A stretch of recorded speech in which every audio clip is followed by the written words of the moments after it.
आज मैं यजुर्वेद अध्याय 40 और मंत्र 15 से आपको बताना चाहूँगा कि अक्सर वो जो परमेश्वर है जिसकी हमें भक्ति करनी चाहिए उसका नाम क्या है और किस शब्द से उसकी भक्ति करनी चाहिए।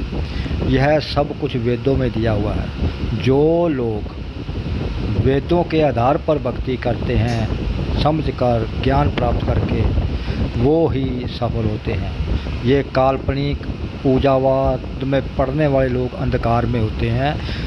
अब ये जो मंत्र है इसके बारे में सुनिए। ये यजुर्वेद अध्याय 40 का मंत्र 15 है। ये आपके सामने है मंत्र 15। और इसकी हिंदी मैंने पढ़ ली है और इसको मैं सरल भाषा में आपको समझाना चाहता हूँ, बताना चाहता हूँ। जो वायु है, जो ये हवा है, इसके कई रूप हैं, कई तरह से ये हमारे शरीर में काम करती है।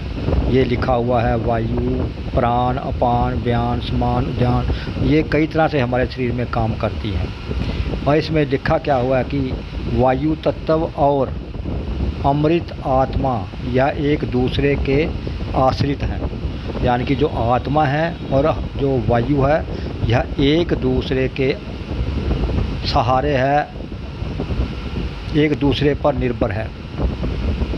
वायु के आश्रय प्राण यानी कि हवा है, हवा में प्राण है और हवा से जो है प्राण है और प्राण से जो है वो आत्मा है और जीवन धारण करता है। वायु के आश्रय प्राण, प्राणों के आश्रय आत्मा जीवन धारण करता है और यह शरीर राख हो जाने तक ही टिकता है।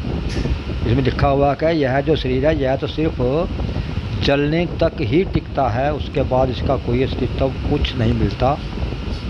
आगे क्या लिखा हुआ है इसी मंत्र में लिखा हुआ है कि इसलिए हे कर्म के कर्ता जीव, यह जीव को कहा गया है जो हमारे अंदर है, जो शरीर के अंदर है उसको कहा गया है।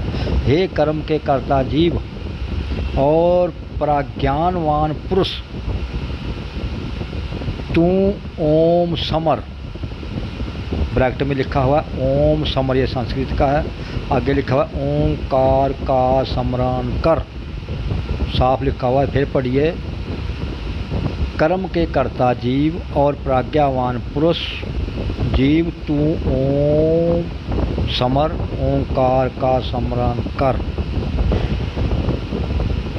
ओम परमेश्वर का सर्वश्रेष्ठ नाम है, साफ लिखा हुआ है।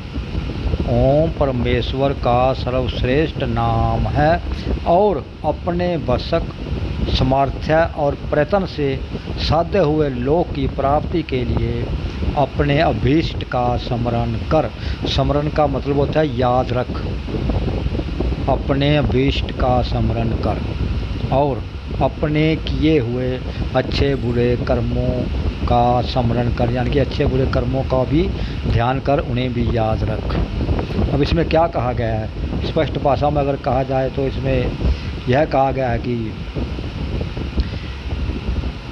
वायु आत्मा, वायु से प्राण है, प्राण से आत्मा है, आत्मा से जीव है और जो यह शरीर है वह सिर्फ राख होने तक ही इस जीव के साथ है, उसके बाद ख़त्म है।